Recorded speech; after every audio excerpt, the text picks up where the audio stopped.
Aujourd'hui, on va reproduire les recettes virales avec le plus de vues trouvées sur TikTok. Au menu, le fameux cheesecake japonais fait avec un pot de yogourt. Une lasagne virale à plus de 10 millions de vues. Une façon très originale de manger une patate douce. Et encore plus d'exploration gustative et culinaire. Ça va être l'occasion parfaite de voir si plus de vues égale plus de saveurs et de meilleures recettes. J'en doute fortement. Notre première recette a fait fureur sur tous les réseaux sociaux, que ce soit TikTok, Instagram ou même ce réseau social chinois que j'arrive pas à prononcer. C'est une façon originale de rehausser et d'apprêter un sandwich filet aux fish de chez McDo. Donc, tu prends ton filet aux fish et t'ajoutes à l'intérieur des tranches de sashimi. Tu mélanges ton sashimi avec de la sauce soya et un petit peu de wasabi et tu déposes ça dans ton filet aux fish. Donc, ça fait un filet aux fish cru et cuit en même temps. J'ai hâte de tester ça. Malheureusement, j'ai pas réussi à trouver des sashimi avec la même épaisseur que dans la vidéo. Moi, ils font un peu pitié mes sashimi, mais bon, c'est ça qui arrive quand tu habites dans un désert alimentaire. Déjà, ce que je remarque, c'est que mon filet aux fish a l'air plus petit et plus triste que sur les vidéos. Je sais pas pourquoi. Donc, on a la sauce tartare, le fromage, la petite galette de poisson frit. Le filet aux fish est ouvert. Donc là, on va mettre un peu de sauce soya dans notre couvercle en plastique ici. On va mettre du wasabi et on va comme mélanger ça pour faire une genre de mixture. Ça marche plus ou moins. Et ensuite de ça, on vient prendre nos sashimi et on les trempe dans cette mixture-là. C'est comme une marinade express. On vient les déposer par-dessus la galette de poisson ici. Le filet aux fish est quand même très garni. On pourrait qualifier ça de stacked. On referme le burger. Et c'est aussi simple que ça, aussi rapide que ça. Voici le filet aux fish viral des réseaux sociaux avec plusieurs millions de vues. Je pourrais pas vous dire exactement combien, mais je pense qu'on est à des dizaines de millions et plus. Est-ce que ça va être bon? C'est le moment de vérité. Bon appétit! Wow! Il se passe beaucoup de choses. Il faut que j'essaie de décortiquer ça étape par étape. Premièrement, le filet aux fish en tant que tel, pas très bon. Mais avec une sauce soya, ça rajoute un côté salé agréable, quand même profond. Le wasabi, c'est trop bon là-dedans. Ça rajoute comme un kick, un punch, une fraîcheur, un bon goût. La texture moelleuse du sashimi est également agréable. Le truc le plus intéressant tant qu'à moi, c'est vraiment du wasabi dans le filet aux fish.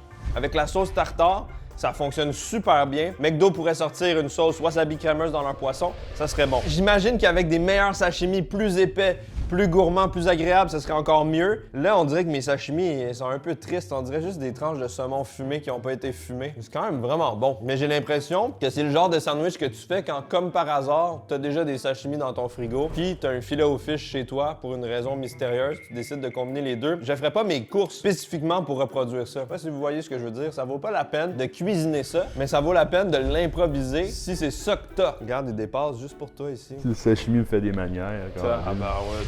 Ben, allons-y.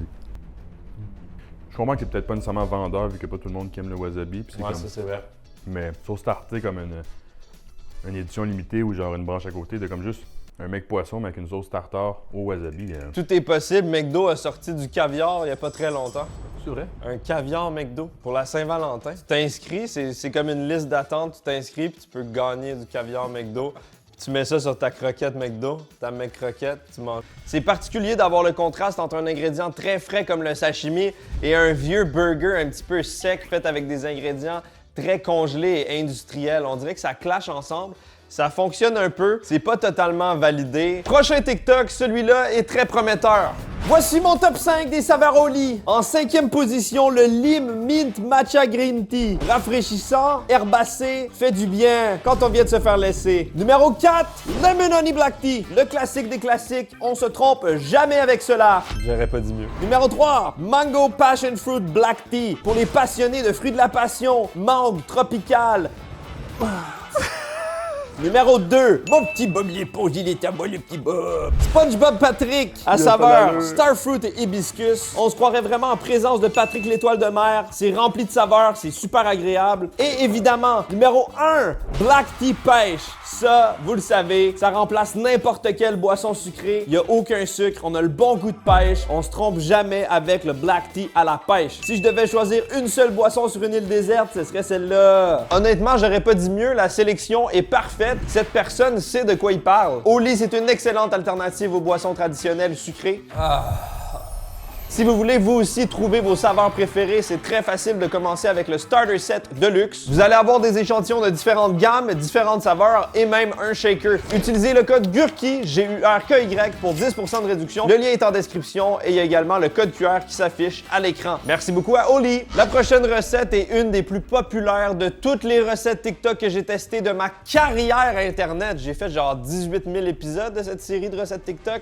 Eh bien, celle-là est excessivement populaire. Je parle bel et bien des Turkish pasta, également appelées les pâtes à la turque. C'est une recette de la créatrice Anna Paul, que je ne connais pas, peut-être que vous la connaissez, plus précisément de sa mère. C'est une recette intergénérationnelle de pâtes turques avec un total de 21,6 millions de vues pour le TikTok original et encore plus de millions de vues pour tous les gens qui ont reproduit cette recette. On va commencer par préparer la viande. Ça ne demande pas trop d'ingrédients, c'est plutôt simple. Donc, on va avoir besoin d'un mélange d'épices. Donc, c'est 2 cuillères à thé de curry, paprika et cumin. Vraiment un mélange simple.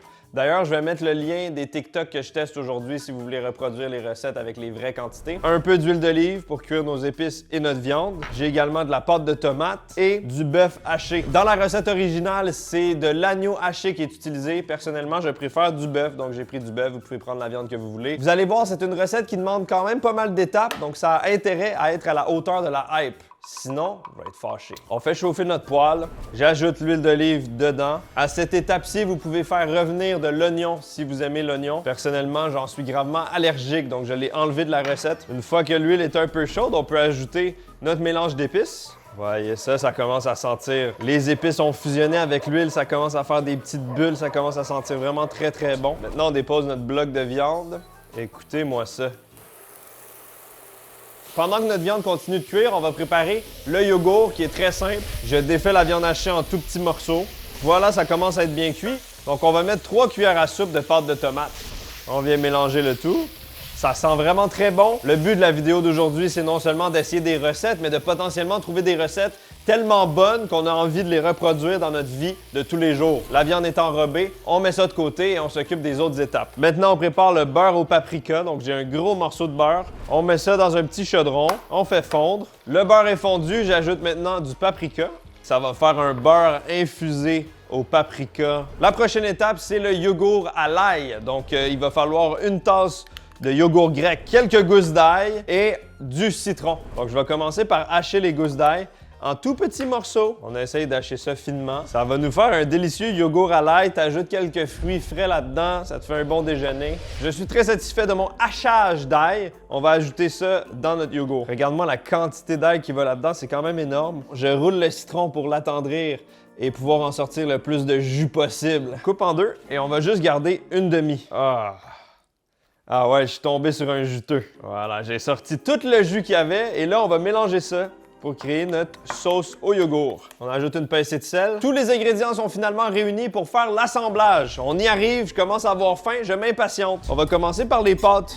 J'ai choisi des penne, mais dans la recette, il y a aussi des farfalle. Prenez ce que vous voulez. Donc, les pâtes sont cuites et sont chaudes. On ajoute une couche de yogourt à l'ail, un peu partout sur les pâtes. C'est la première fois que je mets du yogourt sur des pâtes. Je me demande si les pâtes vont devenir un peu froides. Ça va se transformer plus en salade de pâtes qu'autre chose. Ensuite de ça, on ajoute du beurre au paprika qu'on a préparé, un peu partout comme ça. Wow! La couleur que ça rajoute sur le yogourt, c'est magnifique. Ensuite, on ajoute notre mélange de viande. Ensuite de ça, plus de beurre au paprika.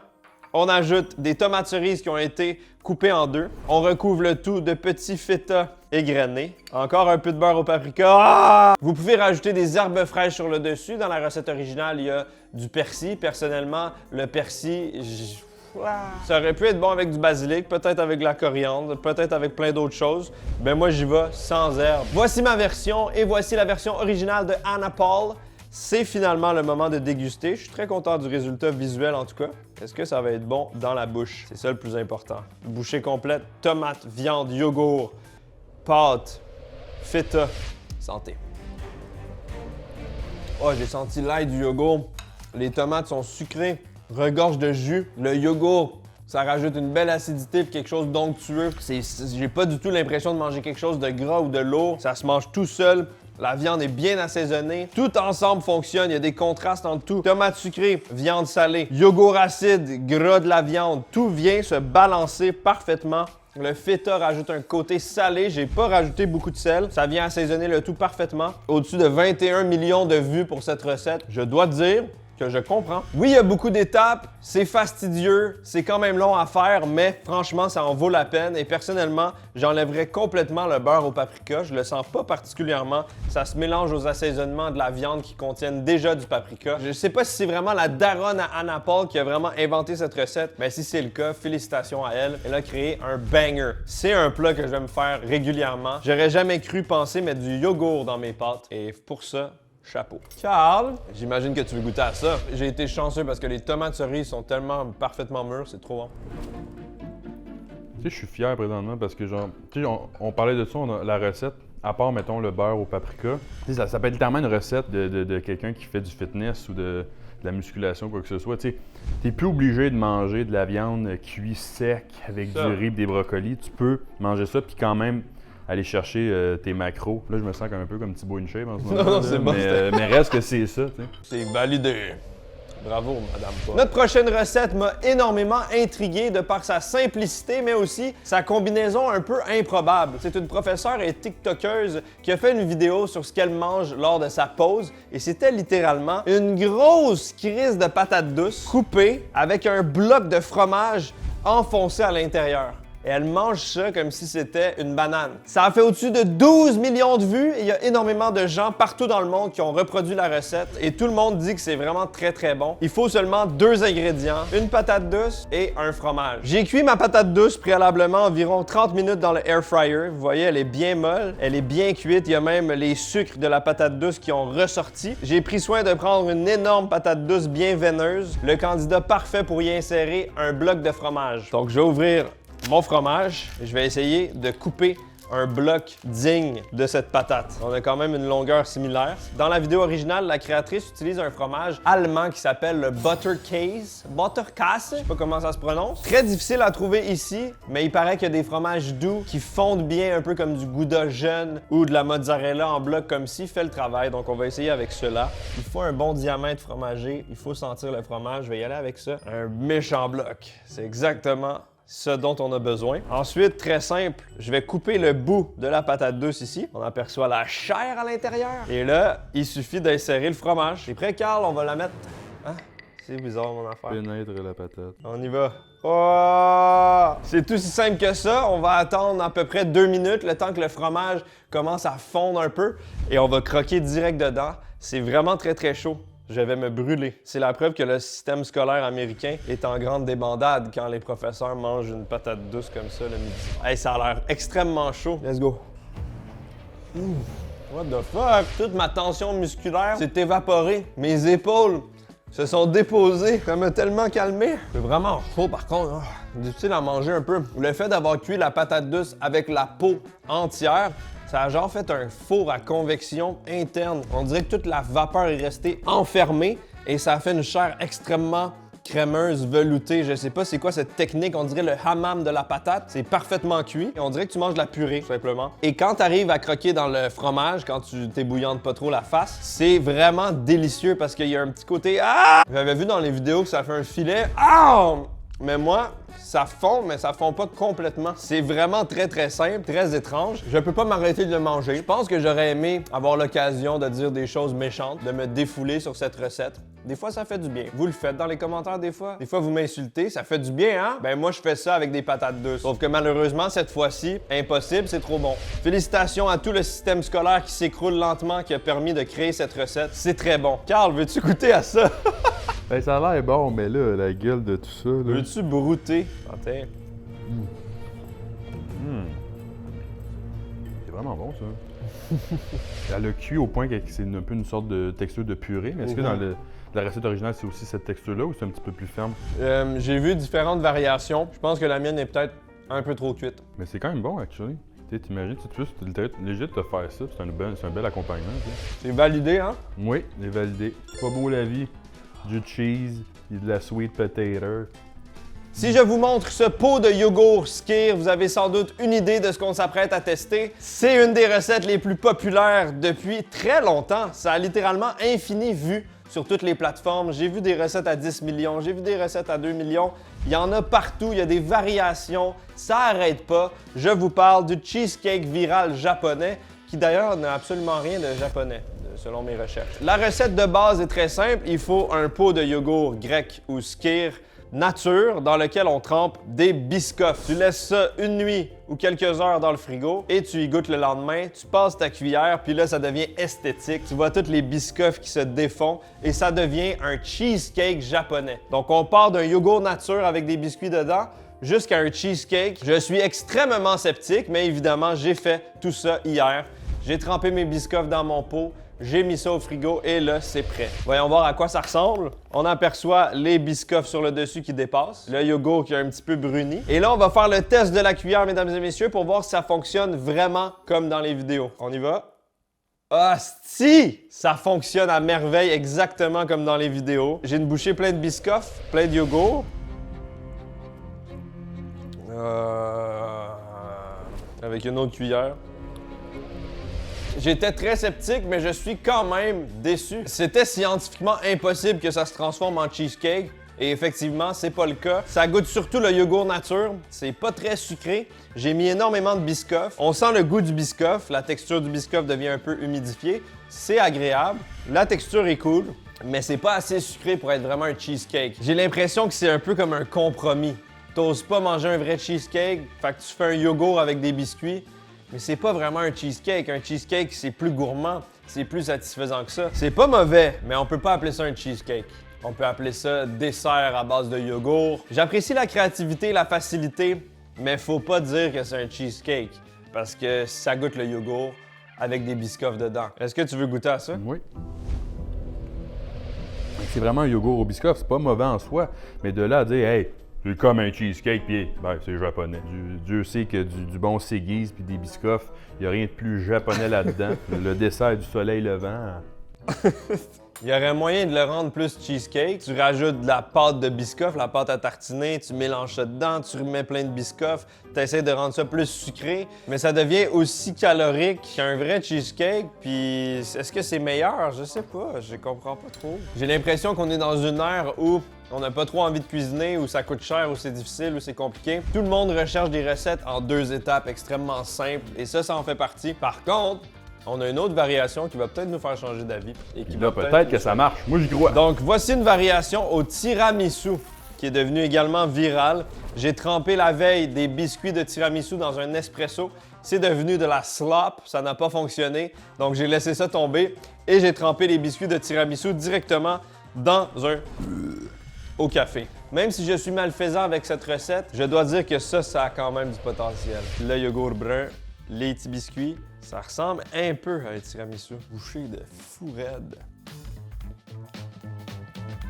Oh! Là, on a la preuve que le concept de mettre des biscuits dans du yogourt a du potentiel parce que c'est beaucoup plus cochon, plus gourmand. C'est un yogourt 9% au café avec un bon goût sucré, profond de café. Et les biscuits style tiramisu, ça donne vraiment une texture de tiramisu. Ça fonctionne plus que les biscoffs tant qu'à moi. On a plus l'impression de manger un gâteau froid. Mais encore là, malgré tout, j'ai quand même l'impression de manger un yogourt. Oui, c'est bon, mais pas autant qu'un vrai tiramisu et pas autant qu'un vrai cheesecake. Comme ci, comme ça. C'est pas mauvais, mais c'est un yogourt avec de la pâte. Est-ce que c'était pour se dédouaner finalement de faire c'est un cheesecake? Plus le monde a fait ouais, pas tant, c'est pas un cheesecake, pis t'es comme un cheesecake japonais. Au Japon, ils font pas les affaires pareilles. On était bien parti depuis le début de cette vidéo, mais je peux pas valider cette recette. Je ne la recommande pas, mais toutefois, si vous êtes curieux, c'est rapide à faire et ça peut être rigolo, mais vous allez vite vivre une grande déception. La recette qu'on s'apprête à tester comptabilise plus de 11,2 millions de vues, sans compter toutes les reprises, évidemment. Si vous avez un algorithme axé sur la nourriture, vous l'avez sans doute déjà vu, il s'agit de la fameuse lasagne aux dumplings. Le concept est vraiment simple. En gros, à la place de faire des dumplings individuels fermés à la main, là, tu combines tous les mêmes ingrédients, mais dans un plat à lasagne et tu fais bouillir ça à la vapeur. Je trouve l'idée très créative, très originale et intrigante. J'ai réuni tous les ingrédients nécessaires pour reproduire cette recette et l'enfouir dans ma bouche. J'espère que c'est bon. C'est exactement le genre de recette qui a envahi mes réseaux sociaux, mais que j'aurais pas fait dans ma vie de tous les jours. Et ce genre de vidéo, c'est l'occasion parfaite pour reproduire une recette qui semble un petit peu intimidante ou un peu chiante. On l'a fait, comme ça vous n'avez pas à la faire dans le vide. Et je vous dis si vous devriez la faire ou pas, selon mon expérience. Pour faire la recette, c'est très simple. Il y a un mélange de viande. Donc tu prends du porc haché, tu peux prendre une autre viande si tu veux. Tu ajoutes des oignons verts, de l'ail, du gingembre râpé, tu ajoutes de la sauce soya, de l'huile de sésame, du vinaigre de riz. Tu mélanges tout ça ensemble et tu viens positionner ça entre des feuilles de dumpling humidifiées et ça donne une espèce de lasagne. J'ai-tu oublié des ingrédients? Je pense qu'il y a du chili crisp aussi, une huile piquante. J'ai mon porc haché. J'ajoute ça dans un bol. 454 g de porc haché, une livre. Je vais râper un beau morceau de gingembre avec cette microplane. Vous pouvez aussi le hacher si vous voulez. Regardez-moi tout ce gingembre fraîchement râpé. On met ça dans notre porc. Maintenant, on se râpe la gousse d'ail. Voilà, l'ail est râpé, le gingembre est râpé, c'est super. On ajoute une belle quantité d'oignon vert qui a été haché. On ajoute un peu de vinaigre de riz, un peu de sauce soya, un peu d'huile de sésame, faut pas trop en mettre, c'est très puissant. Et un des ingrédients les plus importants tant qu'à moi, c'est le chili crisp. C'est une huile faite avec des morceaux de piment qui sont croustillants, c'est rempli de saveurs. Il y a plusieurs marques, je sais pas, c'est pas tout le temps accessible si vous habitez loin d'une ville. C'est orangé, plein de piment, de graines de sésame. Ça, c'est une bombe de saveurs. Donc, 2 petites cuillères, ça devrait suffire pour l'instant. Et là, on va mélanger. Ça sent super bon. Par contre, un des points négatifs du chili oil, c'est que ça tâche énormément. Regardez mes grandes mains oranges. Voilà, donc notre farce à dumpling est prête. Maintenant, on la met de côté et on se lave les mains. C'est le moment de faire un Lego de pâte. On va tout simplement commencer par tremper une petite feuille de dumpling comme ça dans l'eau brièvement pour l'humidifier et on va faire notre base.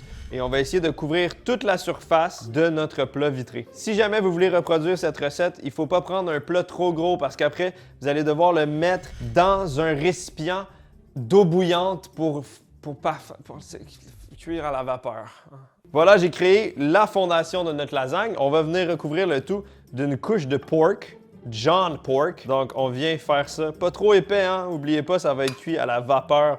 Donc, si on fait une couche trop épaisse, on va avoir du porc bien cru. J'essaie d'égaliser avec mes mains pour que ce soit quand même la même épaisseur un peu partout. On veut pas d'irrégularité parce que chaque irrégularité fait potentiellement des morceaux pas assez cuits.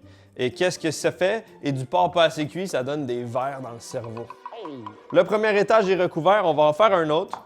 Et on continue jusqu'à temps qu'on n'ait plus de farce et plus de feuilles de dumpling. J'ai pris le plat de vitre, je l'ai mis sur une marmite d'eau bouillante et j'ai recouvert le tout avec un couvercle. C'est très redneck, mais on essaie de faire une cuisson à vapeur. J'ai aucun autre plat. Je pense que ça va fonctionner quand même. Ça a cuit à la vapeur pendant environ 30 minutes. Ça a l'air parfaitement cuit. La viande est colorée. Les feuilles de dumpling sont devenues ratatinées et humidifiées. Ça a l'air quand même appétissant. C'est vraiment un dumpling géant dans un plat. Il reste juste à faire la présentation finale, donc je vais hacher finement quelques oignons verts pour la décoration. J'ajoute un peu d'oignon vert sur le dessus, on va rendre ça tout beau, tout cute. On va ajouter un peu de sauce soya également en présentation. Encore un peu d'huile de chili. Et pour finir, un petit peu de graines de sésame. Voici le résultat final, la lasagne dumpling virale de TikTok. Je suis très satisfait du visuel, c'est magnifique. C'est le moment d'y goûter. Peut-être que vous avez remarqué qu'il y a un coin qui est grugé, c'est juste parce que je voulais vérifier la cuisson et éviter d'avoir un verre cérébral. Je sais même pas si c'est vrai l'affaire du verre cérébral. Fiez-vous pas à ce que je dis. Voilà, on coupe ça comme une lasagne en carré. Hop là! Oh, ça sent ultra bien, très clean. Regarde-moi ça, le carré. Je suis très heureux, c'est quand même le fruit de pas mal d'efforts et d'attentes. J'ai passé littéralement tout l'après-midi à cuisiner des recettes TikTok. Hâte de voir si c'est bon. Santé. J'ai littéralement l'impression de manger un dumpling. On a toutes les saveurs essentielles. Le gingembre, l'ail, la viande de porc juteuse, la sauce soya, les chili crisp, tous les éléments sont identifiables, présents et bien dosés. Par contre, je pense que ça aurait été peut-être mieux de mettre plus épais de viande et de faire moins de couches parce qu'il y a beaucoup de pâte et la pâte est un peu pâteuse, excusez-moi le jeu de mots, c'est chewy ooey. Évidemment, on n'a pas le même côté gourmand, satisfaisant et plaisant qu'une vraie lasagne gratinée remplie de fromage, remplie de sauce tomate. C'est pas du tout le même style. On dirait une version été de la lasagne. Tant qu'à moi, ça a sa place si vous avez la motivation de prendre le temps d'assembler tout ça. Ça reste moins chiant que faire des dumplings individuels un à un. J'aime vraiment ça. Je recommande cette recette. Je dirais même qu'elle est validée. Et j'invite Carl à y goûter s'il veut. Toi, t'avais déjà vu la recette sur les réseaux et t'étais pas convaincu que ça valait la peine? Ouais, ben, en fait, ma blonde, elle voulait qu'on en fasse à un moment donné. Puis j'ai fait, ouais, mais c'est comme un gros dumpling, mais rectangle. Tu sais, je me disais, c'est quoi, autant faire des dumplings rendus là. Ouais. Mais allons-y, peut-être que ça vaut la peine. Je pense un des avantages premiers est que c'est plus simple et plus rapide à faire que des dumplings, mais c'est un peu moins le plaisir. Tu sais, un dumpling, ça a une drôle de forme, c'est le fun à manger, tu sais, c'est comme des petites bouchées, là, c'est vraiment comme un plus gros repas. Franchement, ça vaut la peine de l'essayer, je trouve. Mais c'est pas non plus, ça révolutionne rien, puis je pense pas que c'est ça que ça veut non plus. Mais franchement, c'est cool. J'espère que cette vidéo de recettes TikTok vous a plu. J'espère que vous avez fait de belles découvertes. La sélection d'aujourd'hui était particulièrement bonne. Il y a eu une seule recette un peu décevante, mais tout le reste était très bon. Ça fait du bien de constater qu'il n'y a pas juste du brain rot sur TikTok. Restez à l'affût pour un prochain épisode. Si vous avez des recettes à me recommander, n'hésitez pas à mettre ça dans les commentaires. Et merci infiniment de regarder la chaîne et cette série plus spécifiquement. C'est tout le temps agréable. Je sais ce que je vais manger le reste de la semaine. Meal prep. Oh my god, je suis brûlé.